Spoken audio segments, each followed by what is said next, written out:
nawawalan ng malay. Nagasinag-ay kag nagadinagtakanay rin ang tingkad mga katawan, kag pirarja ka mga kabataan ng indararigya, agad nga madapatan kang pagbulong.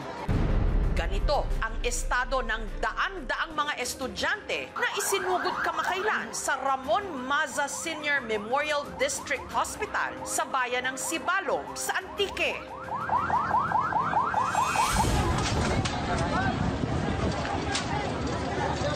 Ang nagpapahirap sa mga estudyante ang umalingasaw na amoy na nalanghap nila malapit sa kanilang eskwelahan. Amoy bayabas na hindi maintindihan, parang bulok. Sobrang sakit talaga na masakit yung ulo mo talaga.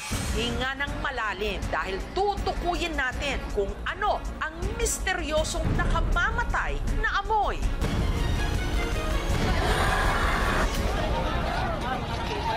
Nahirapang huminga ang nasa mahigit 100 mga estudyante at guro sa Antique matapos silang makalanghap ng nakakasulasok na amoy. Ano ito?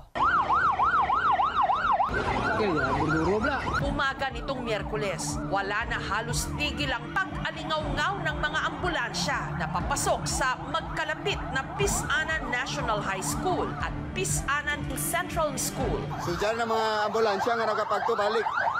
Rumisponde sila sa mga estudyante na sumasakit na ang mga ulo at nagsusuka dahil sa nalanghap nilang kung anong kemikal bandang mag-aalas 6 ng umaga.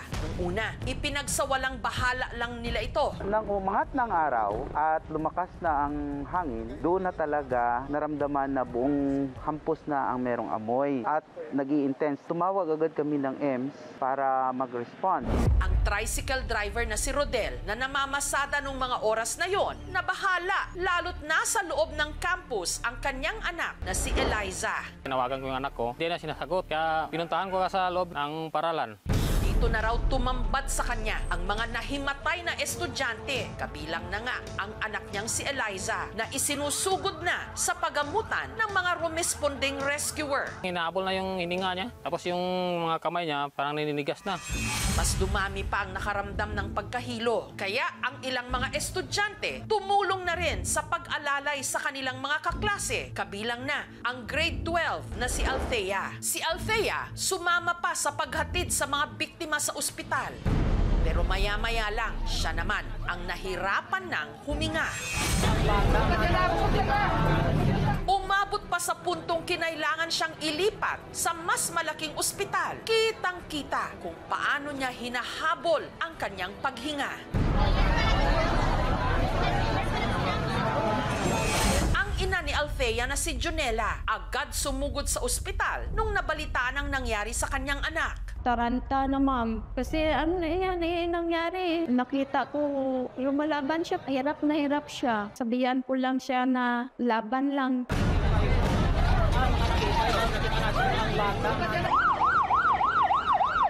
Habang ang iba pang mga biktima isinugod naman sa Angel Salazar Memorial General Hospital sa bayan ng San Jose. They arrived at the hospital with the complaint of difficulty of breathing, chest pain, headache, and body numbness.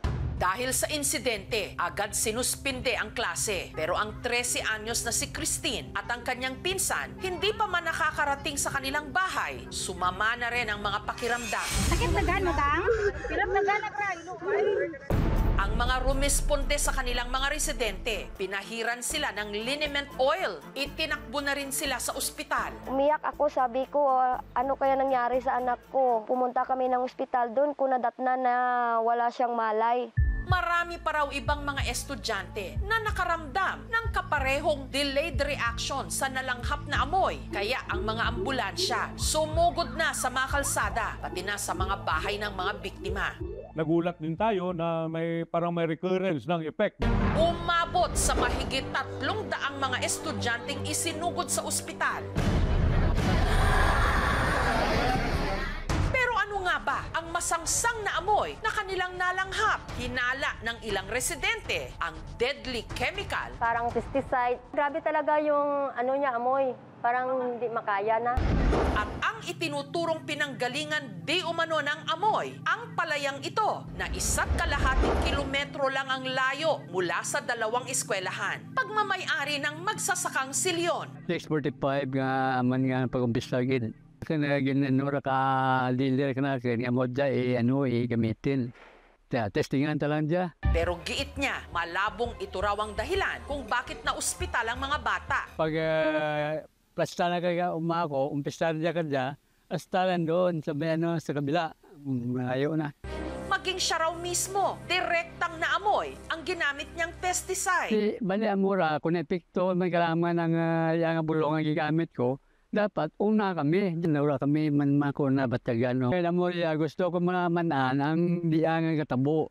Sa ngayon, hindi pa rin tapos ang investigasyon at hindi pa matukoy kung ano at saan nanggaling ang masangsang na amoy. Itong chemical na to ay maaaring ma-absorb sa ating bloodstream at siyang maging dahilan ng pagkahilo, pagsusuka, or suffocation. Dapat lumayo tayo sa lugar na yon, pumunta tayo sa lugar kung saan merong fresh air. Pag may symptoms ng vomiting, abdominal, huwag mag-assume na psychiatric lang yan. We cannot conclude na activity or chemical galing sa farm natin yung cause ng incidents. Mabuti yung ginawa ng farmers na yun na na-surrender nila yung ginamit nilang pesticides. Sa ngayon, pinaprepare na lahat ng mga samples. Yung samples na dapat i-test doon sa Maynila at sa Iloilo, transport na po by Monday. Kung halimbawa, pinanggalingan itong amoy na ito ay galing sa isang hazardous waste storage o handler o transporter, may pananagutan ito sa Republic Act 6969 o hazardous waste act. Fines at saka may pagkakakulong din hanggang 6 na taon.